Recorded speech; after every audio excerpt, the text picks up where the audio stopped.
Hi, it's Leela, the proud Poly Kinky Queer Slut. Today's question is sex addiction real? And that's paraphrasing a question from an actual question I received.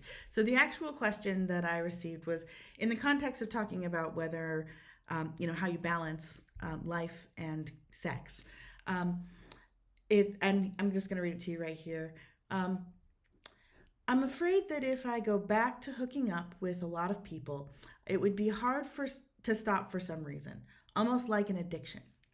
Um, this concept of sex addiction, I find fascinating, and I find it to be a thing that is, it makes me angry and fascinated all at the same time, to be honest with you, because this is an idea that's put out there quite a lot. And I was talking to a friend of mine the other day about porn addiction, which is closely related.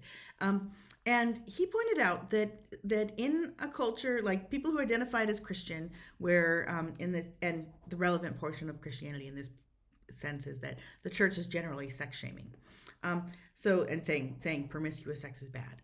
So the people coming from that culture that says promiscuity is bad reported themselves to be an addict, even though they had much less time watching porn. They're much more likely to call themselves an addict with less time watching porn than people who did not consider themselves Christian, who were from a less sex shaming culture and watched a whole lot more porn. So part of this is perception. And I am not a subject matter expert, and I do not want to belittle anybody's genuine addictions. I want to say that right up front. It is absolutely possible to have behavioral addictions to all sorts of things that do not serve you in your life.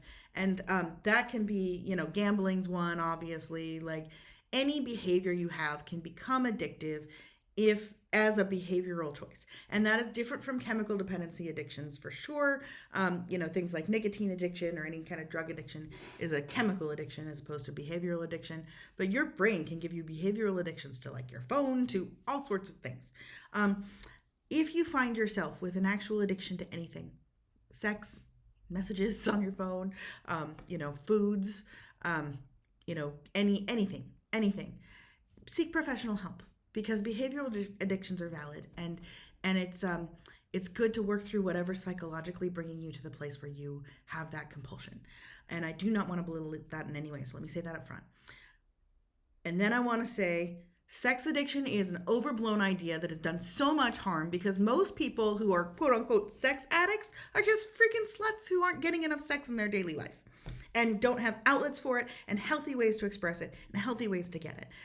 Most of what we conceive of as sex addicts, it's just another way of shaming people for their sexuality.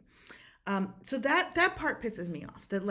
It's considered okay in society to be like, you know what, I'm concerned about you. I think you might be addicted to sex, when a person's just trying to get their basic needs met, because sex is a physiological need for a lot of us.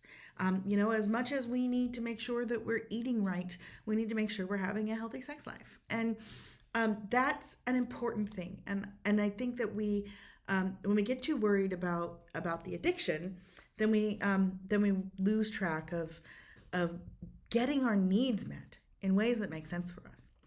So here is my advice for anyone who would like to get out there and have more sex, but is afraid of it becoming overwhelming and becoming an addiction. Again, not a subject matter expert. This is just what I would suggest from my lived experience. And that is, go do it. Make mistakes. Go ahead and let the pendulum of your life swing that way a little bit and see what happens. Do an experiment. You can always go back, and you can always stop, and you can always make different choices. You can always say, okay, I've gotten to this point, and then from this point, my reality looks different, and so now I'm going to make other choices. It is most likely not going to be the case that you end up addicted to anything.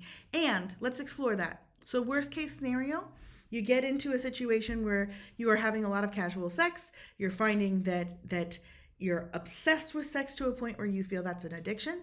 Well, then the next step is getting help for that addiction from therapy, from programs, things like that. And then resolving those underlying mental health concerns and moving forward without that baggage in your life anymore. I see no negative to this. I see only win-win. And this is a great example of how being brave and confronting what you want and going to get what you want can really be freeing on a deep level, even if it if it does have some mistakes, even if it does get messy, that's okay. Um, it's important for us to stop sex shaming ourselves. First, foremost, we need to change that self talk in our head and stop saying that we're bad or wrong because we're like this. We're not. We are made how we're made. We are fine. We are beautiful. I am more in tune with my personal biological imperatives going out to have a bunch of sex with people than I was not having a bunch of sex with people.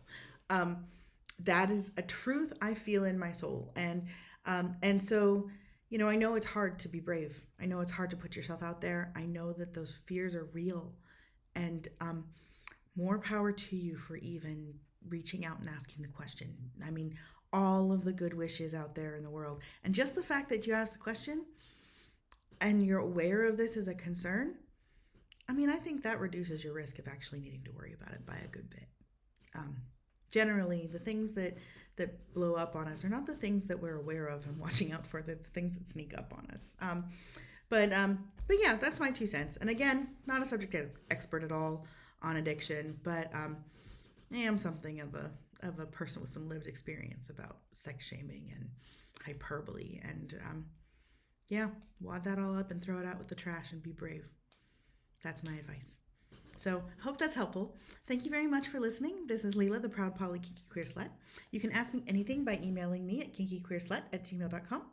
Thanks for listening.